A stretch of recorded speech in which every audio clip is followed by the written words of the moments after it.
Assalamualaikum warahmatullahi wabarakatuh. Apa kabar sobat? Berjumpa lagi dengan saya Kang Mul di channel Hukum Sobat Anda. AJB atau Akta Jual Beli merupakan persyaratan mutlak yang dibutuhkan untuk proses peralihan hak sertifikat atau pendaftaran tanah pertama di kantor pertanahan. Apabila tanah tersebut didapatkan dengan cara jual beli.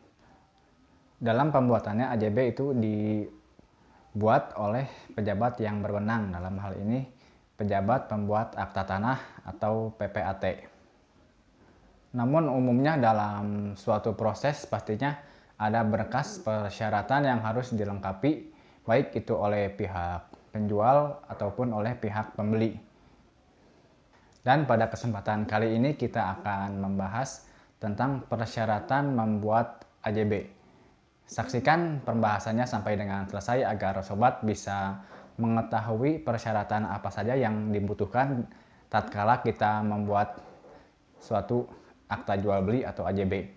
Dan jangan lupa di like dan subscribe videonya.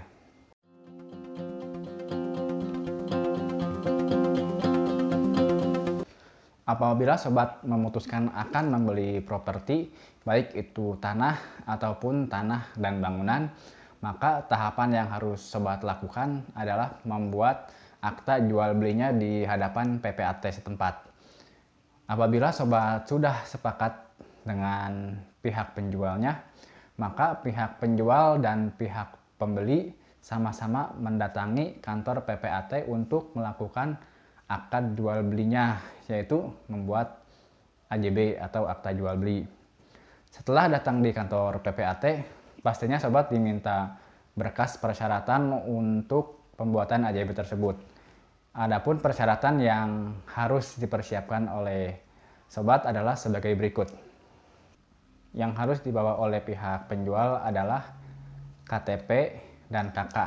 Dan untuk peraturan terbaru saat ini, KTP dan KK tersebut harus dibawa yang aslinya, dikarenakan nanti di kantor PPAT itu akan langsung di-scan oleh PPAT tersebut.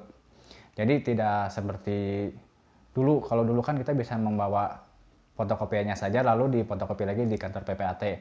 Nah, untuk peraturan sekarang kita harus membawa KTP KK yang aslinya.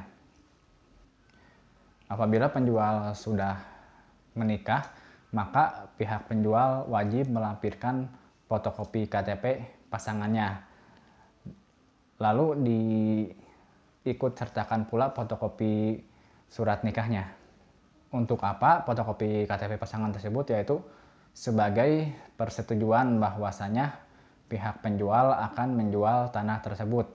Soalnya di dalam transaksi jual beli tanah itu wajib disertakan persetujuan dari pihak pasangan. Selanjutnya yaitu fotokopi NPWP, fotokopi SPPT PBB yang terbaru, berikut bukti pelunasan pembayarannya, karena sebelum objek tersebut dijual belikan maka pajak harus sudah lunas terbayarkan, dan pajak-pajak sebelumnya harus sudah dibayarkan, misalkan 10 atau 20 tahun ke belakang, tergantung dari kebijakan daerahnya masing-masing. Dan yang terakhir nih, jangan sampai terlewatkan, yaitu membawa sertifikat asli untuk diberikan kepada PPAT agar proses balik nama tersebut bisa berjalan dengan lancar.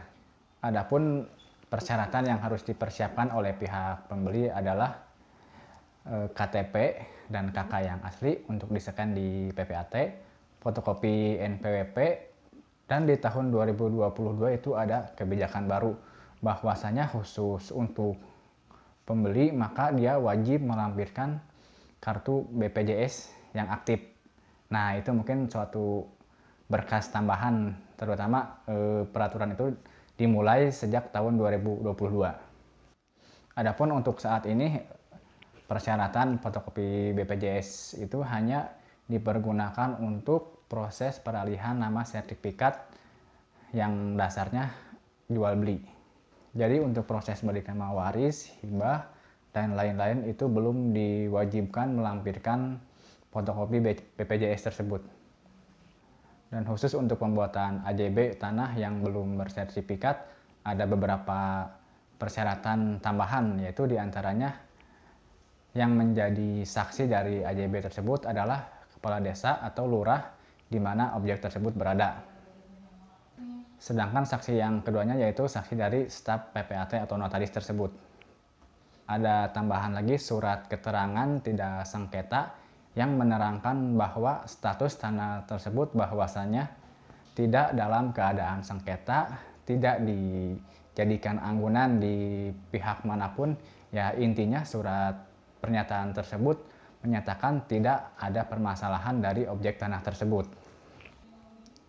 Dan apabila tanah tersebut akan langsung didaftarkan untuk pembuatan sertifikatnya, maka berkas tersebut ditambahkan dengan berkas sporadik, yaitu berkas persyaratan dari BPN untuk proses pendaftaran sertifikat baru.